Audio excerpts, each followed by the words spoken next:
little bit of a slow day today because went to visit an old friend of mine to wish him happy Christmas. He's in his 90s, so he's not so mobile. He doesn't drive anymore, but he used to London to Brighton every year in an older Dion Bouton that I've worked on. I restored a little Renault 4CV for him many years ago, and a Fordson tractor. No, not a Fordson, a grey Fergie, petrol only. One of them ones with the standard engine, so a TR4 engine basically in a tractor, which is what those engines were, the standard engine. Bit of Vosper Thornycroft as well. That's an amazing bit of kit. Black Brooklands at some mad speed, you know, only brakes on the rear, that sort of thing. 1914, I think it was. You know, the Vosper Thornycroft were the people that did the torpedo boats, you know, World War II torpedo boats. But they, you know, so shipbuilders, but they also built cars, and he had one of them. 1928 Rolls Royce. Well, he still got it all. But yeah, amazing stuff. Yeah, so I've worked on all of them things. Yeah, that was a long time ago. But yeah, so I popped over to see him. So a slightly distracting day, but you know, looking at this bumper, and that's what we've got to do in it to set this bumper up, to set that bumper on. You know, I've got to do this bumper on, or bumper bracket. So there you can see that's that. So I reckon this will work. I reckon that's neon, you know, just about perfect. So if you check the old bubble in the level, it's looking good. But we've got to make sure the actual jig's level, haven't we, and the floor's level. So if we have a look on here, what we got. Give ourselves a little bit of light on it. So look, it's go over to one side a bit, isn't it? So if we lift this edge, and it goes that way. We lift that edge, goes that way. So that's over that way. So it's over in that direction a bit. So let's see what we can do if we can get that to sit the same on these brackets. Because that's the telling thing, isn't it? Will that pull focus on it? So it wants to sit over that way a bit, which means we've got to sort of push this down a bit, I'd have thought. Is that it? Yeah, if we push that bracket down a bit, we can get it to do more of that, can't we? So if we go up, it goes the wrong way. Goes that way, so we've got to push it down a bit. So I reckon I'll push that down a bit and tack that up. That'll work. So I'm not, you know, that's looking all right. But even yesterday there was distractions. Another mate of mine popped over, and he said to me, you know, when he was here, he suddenly said, he checked his phone. He said, "Oh," he says, "Chris Ria's died." I said, "Really?" I said, "Oh dear." You know, that's a shame, but there we are. And I started telling him about Chris Ria's connection with, you know, with Ferrari. And he said, "Oh yeah, he was a Ferrari man, wasn't he? Like Ferrari?" I said, "Yeah, well, yeah, my friend's a Ferrari man." And I said, I started talking to him about that film he made, La Passione, and how he made a sharknose Dino for it. Dino race car, 156, I think, is it? And there's no sharknose in existence back then, they'd all gone. So he made one, and he sort of, for this exercise, he used a FIAT Dino engine, a 2-litre FIAT Dino engine. And from what I remember, was Ron used to talk about this at Superfomance. Ron said he built the engine for that car, which I seem to clearly remember him talking about that. So it'd have been one of them. Now this was Superfomance's old display engine in their foyer. So when you used to visit, I used to look at this engine, and then years later I bought it off of Colin when he took over Superfomance. So that was that, you know, that was that. And so I was always intrigued by this thing, that this, you know, this sharknose that Chris Ria had built, and so on. And since then there's been some you know, more authentic touring copies done, but you know, at the time he built this, and there's some great YouTube clips about it and things like that, so you can look up and see a nice interview about him making the film and so on. And I completely forgot about this painting.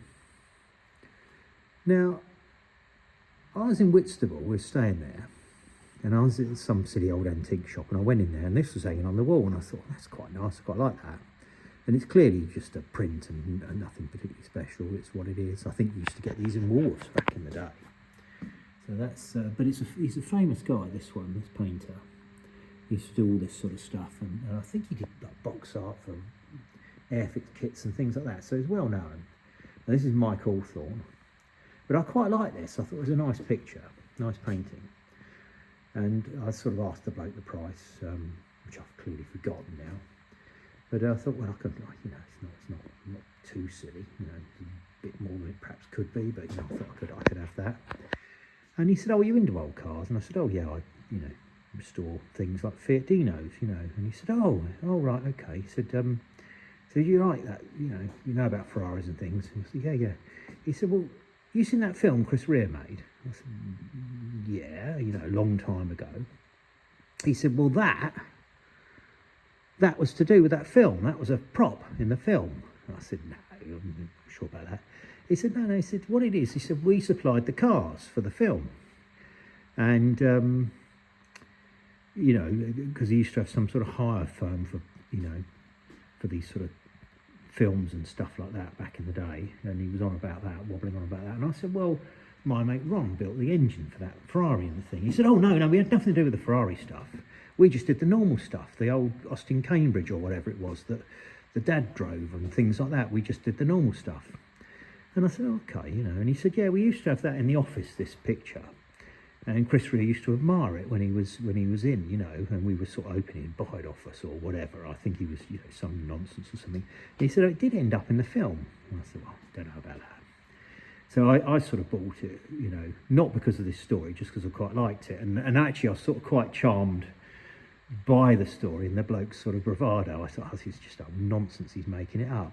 But the more I thought about it, I thought it's such a stupid random thing to come out with, you know, that hardly anyone knows this film or anything about it. And I thought, you know, and it wasn't even, you know, it wasn't, you know, it's a bit so what, even if it was a prop in the film, it's a bit like nothing to do with it really, you know, or, well, you know what I mean. Anyway, I don't think it was. I think he was making all this nonsense up. But it's a good opportunity to watch that old film, isn't it, again? So maybe I'll watch it over Christmas and maybe you lot can. And if you spot it, comment and let me know. I think he was making a bit of a mug out of me, you know, took me for a bit of a numpty. But actually I quite liked it. So I bought it, and at the time I was buying things like this, and of course it has got this sort of Dino connection in it, you know, because that is a Dino. So you know, it's 246 Dino, isn't it? So I thought, well, you know, it sort of sits with the ambience of the place, doesn't it? And you know, this is a horrible old barn, but I thought if I can put some nice bits and pieces up and make it look a bit better, you know, it'll help. So like this was given to me by a friend. That was one of the props from the Goodwood Revival a few years ago with that Italian theme. And then that Fiat sign, I made that. And eventually I want to sort of get that perspex in the front of that and get some neon in there and have it all lit up. And then things like this, me smoking prohibited, and these were, you know, formerly in the garaging in Brands Hatch. These were dug up by my mate on the farm. He dug these up when he was working on a site down in on